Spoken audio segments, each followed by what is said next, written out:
Good evening friend, शुभदास ब्लॉगमध्ये सगळ्यांचे स्वागत आहे. कसे आहेत सगळेजण मस्त आणि स्वस्तच असतात. स्वस्त राहा, मस्त आणि मजेत राहा. चला आता संध्याकाळचे वाजलेले आहेत 7:30 वाजत आहेत बघा. लगेच अंधार पडतो आणि बघा मी इकडे कुकर लावते आहे का तर बघा प्राजक्ताला द्यायचं आहे भाजी पोळी. म्हटलं आता भाजी पोळी नुसती देण्यापेक्षा भात वरण पण लावते आहे. भात वरण आमचा करणारच आहे, तर तुला पण भात वरण देते, भात आमटी. चला तर बघा इकडे कुकर लावलेला आहे आणि भाजी बघते. भाजी गवार आहे. मी गवार शेंगा निवडत होती आत्ता, मग तेवढ्यात प्राजक्ताचा फोन आला. मग गवार शेंगाने तिला होईल ॲसिडिटी, तर मी काय करते माहिती का, भेंडी ही भाजी प्राजक्ताला आवडतीच आहे, तर मी बनवते भेंडी. तिला म्हटलं तुझ्यापुरती आहे भेंडी बनवते. हे बघा इकडे मी भेंडीची भाजी बनवली आहे प्राजक्तासाठी, सिंपल अगदी. कांदा काय आणि इकडं कांदा बटाटा आणि आंब्याचा रस करून मी फ्रीजमध्ये ठेवलेला आहे.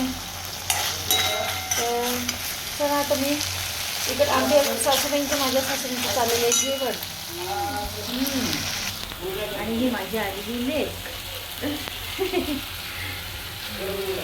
चला आता मी इथं काय करते माहिती का, चष्मा रसिका म्हणते का अगं मम्मी फक्त चष्मा खाली यायचा राहतो म्हणे, नाकात तुला किती येतं.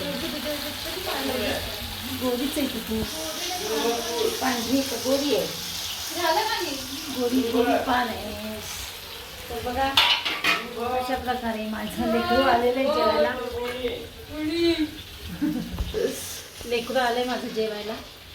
इकडे बटाट्याची भाजी केलेली आहे, भेंडीची भाजी झाली आहे आणि भेंडी बटाटा आणि इकडे आंब्याचा रस आणि इकडे आमटी उकळती आहे. भातासाठी आमटी केलेली आहे. आमटी केलेली आहे तर रस केला मी पण करते. हां रस. इकडं बटाट्याची भाजी, इकडे भेंडीची भाजी, इथं आहे चटणी, सोलापुरी चटणी याच्यामध्ये. आता आम्ही जेवायला बसू. चला झालेलं जेवण, तर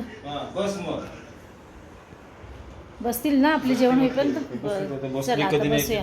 हां गुड मॉर्निंग फ्रेंड्स. चला आता मी शिरा बनवते. सकाळची वेळ आहे. सासूबाई आज आहे शनिवार, तर सासूबाईंना शिरा बनवते. वेलची पावडर टाकायला लागली आहे. म्हटलं रोज काय द्यावं, आज म्हटलं चला शिरा देऊ. तर तूप घातलेलं आहे. आता सासूबाईंना मावशींना सांगते द्यायला. मावशी आलेल्या आहेत, तर मावशींच्या हातूनच खायला घालायला लावते. चटका बसेल, चटका फुंकून खायला घालावं लागेल. गरम आहे गरम. चटका बसेल. त्यांना हे एप्रण लावावं लागेल. हे पाय इकडं आम्हाला लावलेलं आहे थालीपीठ. आमच्यासाठी नाश्ता बनवते थालीपीठाचा, कारण का कालचं बाकीचं वरण आणि थोडीशी भाजी राहिली होती बटाट्याची, ते मस्त काय होतं खमंग होतं थालीपीठ. असं ते मिक्स भाजी आणि वरण मिक्स करून लावले तर, आणि वायाही जात नाही अन्न. चला या नाश्ता करायला सगळेजण. आज आहे शनिवार. चला दुपारचे वाजले 1. आता सासूबाईंना मी ना भाकरी मिक्सरमधनं काढते, दूध भाकरी देते.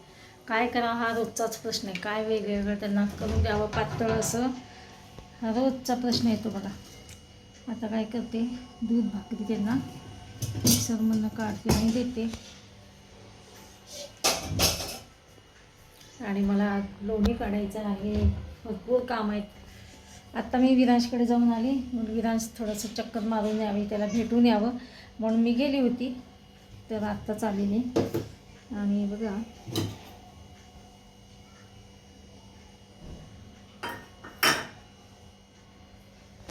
सासूबाई झोपलेले केला तर शिरा. तर आता मग हे बघा हां पोटभर खाल्लेले आहेत, पण दुपारी लागते ना, म्हणून मी म्हटलं थोडं उशिरा देऊ आपण, नाही का. हे पण आता पण मी आंब्याचा रस बनवून ठेवते, कारण का आंबे काय होतात माहिती आहे का, खराब होतात. आणि आमच्याकडे अशा प्रकारे आंब्याच्या रसाचा अशा प्रकारे आमच्याकडे आंब्याचा आंब्याच्या रसाचा दणका चालू झालेला आहे. कारण का तेवढ्या संपेपर्यंत यावेळेस मिस्टरांनाच खूप खावंसं वाटले म्हणून आणलेले. तर चला इकडे मिक्सरमध्ये काढते मी आंब्याचा रस. चला या सगळ्या आंब्याचा रस खायला किती छान मस्तपैकी केशरी कलर आहे बघा. जास्त ना मिक्सरमधनं खूप काही फिरवलं नाही आहे, मस्त असं एकच काय म्हणतात त्याला, एकच राऊंड फिरवलं आहे बघा, एक राऊंड. त्याच्यामुळे काही काही गुठळ्या आहेत काही, अजून एकदा फिरवते नंतर. चला अजून एक राऊंड केलेला आहे आंब्याचा रस, अजून एक राऊंड काढले आहे. चला आता झालं आहे मस्तपैकी. या सगळेजण खायला आंब्याचा रस. आता बघा आंब्याचा रस बनवलेला आहे. सासूबाईंना पण मिक्सरमधनं दूध भाकरी काढून ठेवलेली आहे, पण सासूबाई काय जेवायला तयार नाहीत का, तर त्यांना सकाळी नाश्ता भरपूर झालेला आहे. ते म्हणले नको मला आता भूक नाही आहे. आणि मग ह्यांनी काय आज डबा नेलेला नाही. मला म्हटले आज काय मी डबा नेत नाही, तर लवकर येतो. तर त्यांचं लवकर येणं म्हणजे मला माहीत असतं 2-3 वाजल्याशिवाय ते येत नाहीत. तरी त्यांना म्हटलं होतं मी, बघा हां तुम्ही येत नाहीत तर डबा घेऊन जा, आणि पाहिजे तर तोच डबा इथं आणा आणि आपण खाऊया. पण काही ऐकले नाहीत, डबा न नेताच ते गेलेले आहेत. तर बघा आता त्यांच्यासाठी मी खास आंब्याचा रस बनवला आहे यांच्यासाठी. रोज 2 दिवस झाले आम्ही संध्याकाळी आंब्याचा रस खातो आहे. संध्याकाळी काय होतं, आंब्याचा रस हेवी होतो, त्याच्यामुळे म्हटलं आता दुपारीच आंब्याचा रस बनवून ठेवूया. आणि मग हे आले की ह्यांना आज दुपारीच आपण म्हणजे आंब्याचा रस खाऊया, नाही तर संध्याकाळी ना इतकं हेवी होतं ना, नको नको होतं. तर म्हणजे जड होतं पोट. त्यापेक्षा म्हणलं आता दुपारीच खाऊया. या सगळेजण आंब्याचा रस खायला. चला तर मग भेटूया अशाच नवीन एका ब्लॉग्समध्ये. तोपर्यंत बाय बाय, टेक केअर.